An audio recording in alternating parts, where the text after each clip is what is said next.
I, 34F, have been married to Tom, 36M, for 8 years. We met in college during our final year. I was studying marketing, and he was in engineering. We hit it off at a mutual friends party and started dating soon after. After graduation, we both landed jobs in the same city and moved in together. 2 years later, Tom proposed during a weekend getaway to the mountains. It was romantic and perfect. We got married 6 months later in a small ceremony with close friends and family. We have 2 children together, a 6-year-old son, Charlie, and a 4-year-old daughter, Lily. Charlie is energetic and loves sports, while Lily is more artistic and enjoys drawing. Our marriage wasn't perfect, but I thought we were happy.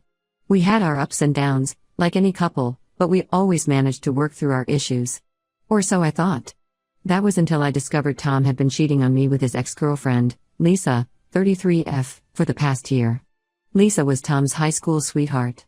They dated for 3 years before breaking up when they went to different colleges. I knew about her, of course. Tom had mentioned her a few times over the years, but I never thought much of it. She was just a part of his past, or so I believed. I found out about the affair 3 months ago when I borrowed Tom's laptop to check my email.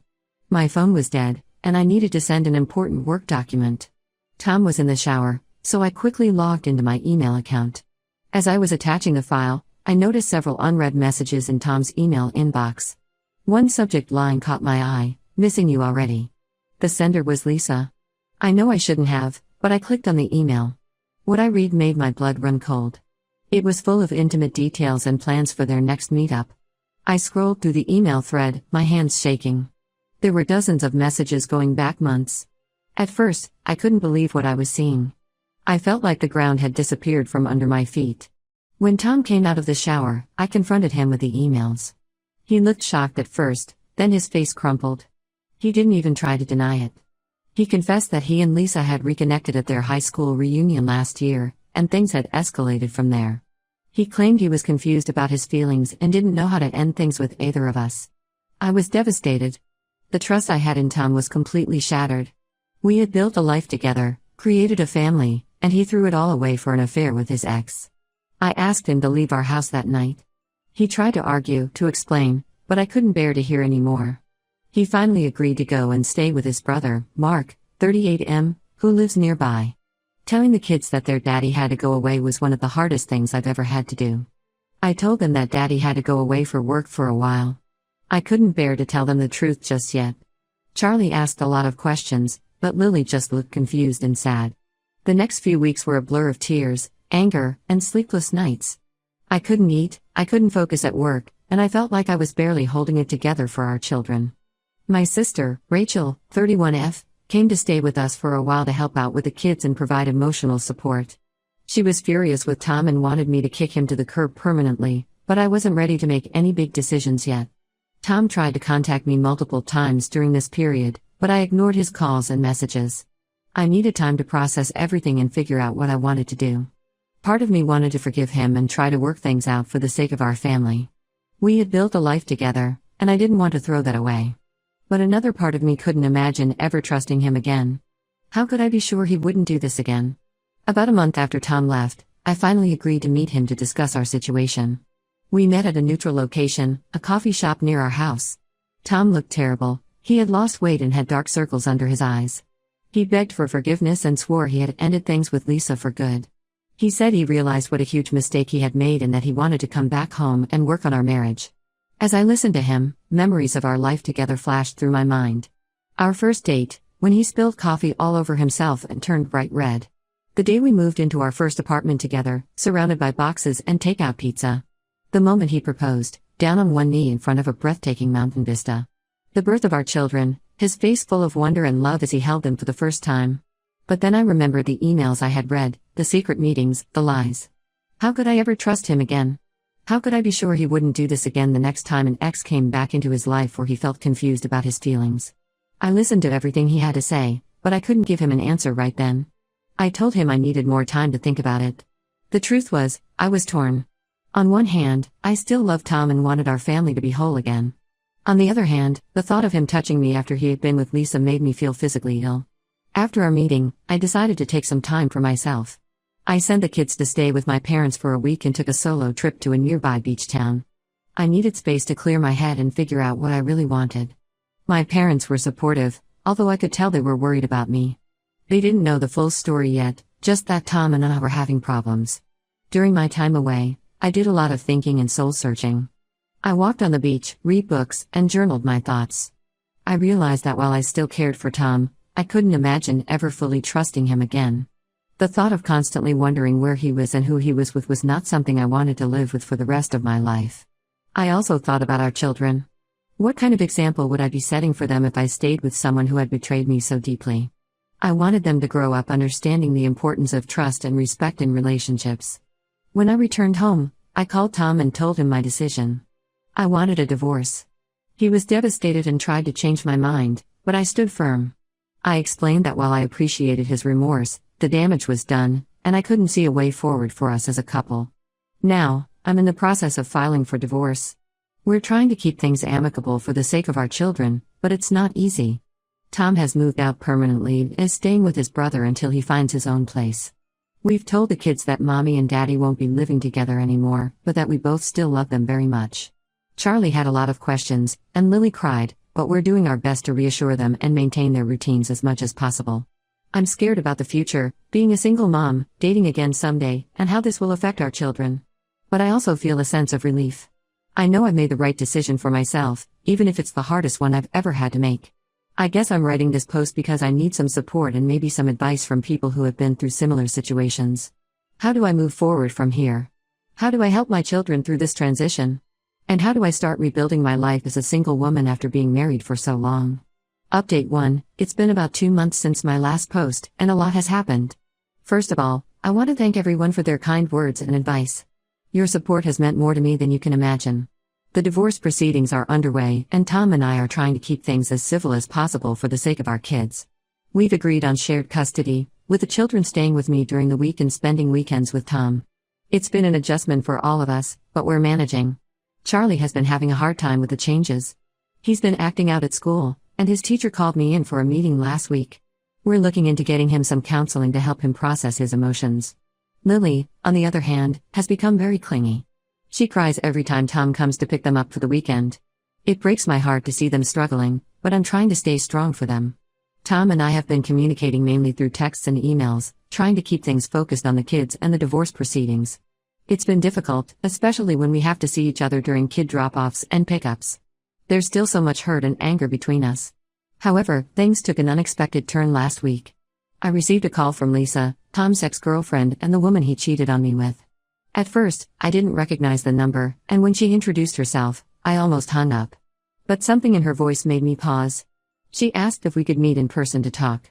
At first, I was hesitant, but curiosity got the better of me, and I agreed. We met at a local park, the same one where Tom and I used to take the kids on weekends. It felt strange to be there without them, sitting on a bench with the woman who had played a part in destroying my marriage. Lisa looked nervous, twisting her hands in her lap as she began to speak. What Lisa told me left me reeling. It turns out that Tom had been lying to both of us. He told Lisa that he and I were separated and in the process of divorcing when they started their affair. She had no idea that he was still very much married and living with me and our children. She showed me text messages and emails from Tom that corroborated her story. In one message, he talked about how he was just staying with me for the sake of the kids until the divorce was finalized. I felt like I had been punched in the gut. Not only had Tom cheated on me, but he had systematically lied to and manipulated both Lisa and me for over a year. I was disgusted by his behavior and felt more certain than ever that I had made the right decision in ending our marriage.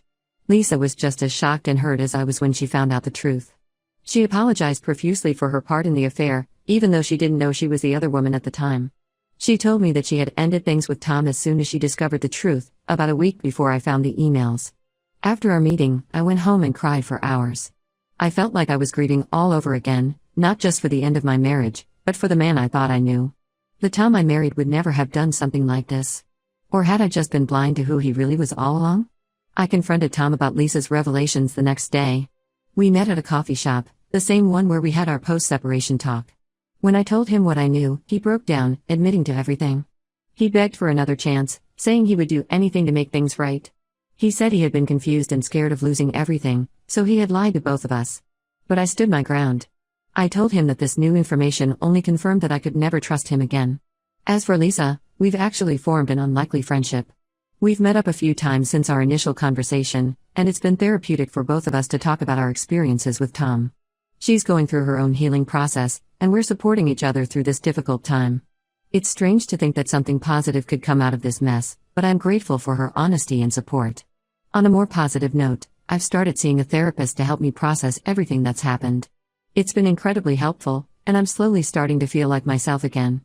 I've also joined a support group for divorced parents, which has been a great source of advice and comfort. It's reassuring to know that I'm not alone in this journey. The kids are adjusting as well as can be expected. They miss having both parents under one roof, but they're resilient. Charlie's behavior has improved since he started seeing the school counselor, and Lily is slowly getting used to the new routine. I'm doing my best to maintain a stable environment for them and ensure they feel loved and supported. As for me, I'm taking things one day at a time. Some days are harder than others, but I'm starting to see a light at the end of the tunnel. I'm focusing on my children, my job, and rediscovering who I am outside of my marriage. It's scary, but also exciting in a way I didn't expect.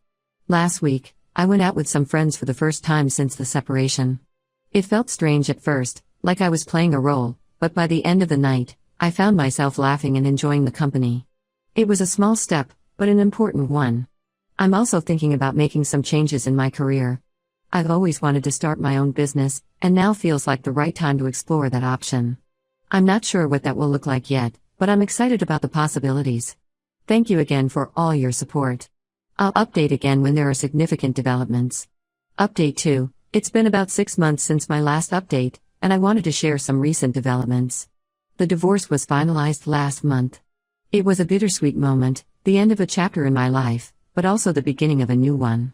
Tom and I managed to keep things relatively amicable throughout the process, which I'm grateful for. We both want what's best for the kids, and that's helped us put aside our personal feelings to some extent. However, things haven't been entirely smooth. About 2 months ago, Tom lost his job. He had been struggling at work ever since our separation, and his performance had suffered.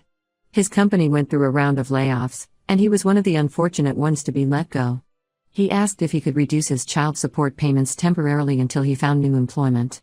After some consideration and discussions with my lawyer, I agreed, on the condition that he would make up the difference once he was back on his feet.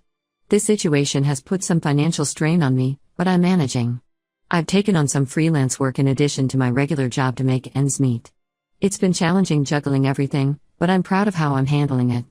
The kids have been great about it too. Charlie even offered to give up his allowance to help out, which was sweet but of course not necessary.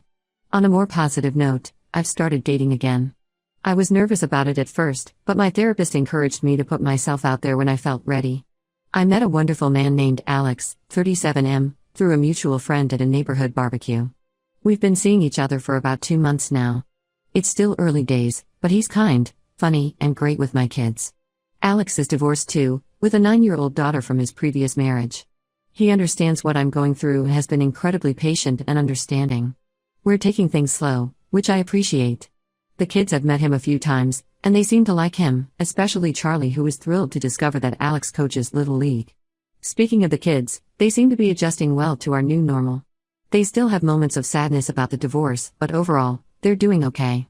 Charlie has been seeing the school counselor, which has been helpful for him to process his feelings. His behavior at school has improved significantly, and he's back to his usual energetic self. Lily has taken up ballet classes, which she absolutely loves. It's been great to see her confidence grow. Tom has been consistent with his visitation schedule, which I appreciate. He's been making an effort to be more involved in the kids' lives, attending Charlie's baseball games and Lily's dance recitals. Last week, however, he asked if we could revise the custody arrangement. He wants to have the kids for a full week every other week, instead of just weekends. He says he misses them and wants more time with them. I'm conflicted about this request. On one hand, I know it would be good for the kids to spend more time with their father. On the other hand, I worry about the disruption to their routine, especially during the school week. I've told Tom I need some time to think about it and discuss it with the kids. As for me, I'm continuing with therapy and finding it incredibly helpful. I've also started taking a yoga class, which has been great for managing stress. Slowly but surely, I'm rebuilding my life and rediscovering who I am as an individual, not just as a wife and mother. I've also been making progress with my business idea. I've been doing some market research and working on a business plan. It's exciting to think about the possibilities, even if it's also a bit scary. I'm grateful for the support of my family and friends, who have been encouraging me every step of the way. There are still tough days, of course. Days when I'm overwhelmed by single parenthood, or when a memory of my life with Tom catches me off guard and leaves me feeling sad. But these moments are becoming less frequent, and I'm getting better at handling them when they do come. I'm cautiously optimistic about the future. It may not be the future I had once imagined for myself, but I'm learning that doesn't mean it can't be a good one. I'm proud of how far I've come and excited about what lies ahead. Thank you all for your continued support. I'll update again if there are any significant changes. Update 3. It's been almost a year since my original post, and I wanted to give you all a final update on my situation. The biggest news is that Tom has moved out of state for a new job opportunity. He struggled to find work locally after losing his previous job, and this was too good an offer to pass up. It's in a city about 4 hours away by car. When he first told me about it, I had mixed feelings. On one hand, I was glad he found a job that could help him get back on his feet financially. On the other hand, I worried about how this would affect the kids. This move has, of course, impacted our custody arrangement. We've had to completely revise it. Now, Tom has the kids for longer periods during school breaks and holidays, but sees them less frequently during the school year. It's been an adjustment for everyone, especially the children. Charlie was upset at first, worried that he wouldn't see his dad as much.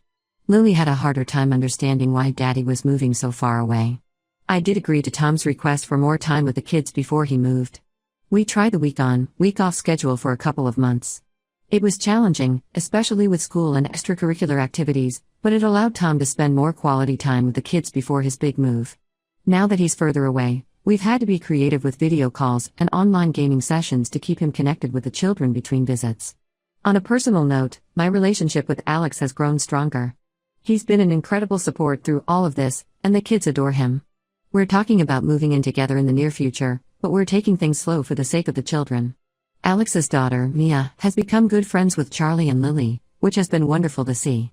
I've also made some positive changes in my career. The freelance work I took on to make ends meet has turned into a promising business opportunity. I'm in the process of starting my own small marketing consulting firm. It's scary and exciting all at once, but I'm proud of myself for taking this leap. I've already secured a few clients and things are looking promising. The kids are doing well, all things considered. They miss seeing their dad as often, but they're adjusting. We've started a new tradition of Sunday night family video calls with Tom, which helps them feel connected. Charlie has made great progress with the school counselor and is back to his usual cheerful self. He's even been named captain of his little league team, which has been a huge confidence boost. Lily has taken up ballet and absolutely loves it. She had her first recital last month, and seeing her up on that stage, beaming with pride, was one of the happiest moments I've had in a long time. As for me, I feel like I finally turned a corner. The pain of Tom's betrayal is still there, but it no longer defines me. I've rediscovered my strength and independence, and I'm excited about what the future holds. I've even started volunteering at a local women's shelter, helping other women who are going through difficult times. It's been incredibly rewarding and has helped put my own struggles into perspective. Looking back on this journey, I'm amazed at how far I've come. A year ago, I was heartbroken and scared about the future. Now, I'm standing on my own 2 feet, building a new life for myself and my children. It hasn't been easy, and there have been plenty of tears and sleepless nights along the way, but I'm proud of how I've handled everything. To anyone going through a similar situation, I want to say, it gets better. It's not easy, and there will be tough days, but you're stronger than you know. Take it one day at a time, lean on your support system, and don't be afraid to put yourself first sometimes. You deserve happiness and respect. Thank you all for your support throughout this journey. Your kind words and advice have been a source of strength for me. While this will be my last update, I'll always be grateful for the community I found here during one of the toughest periods of my life.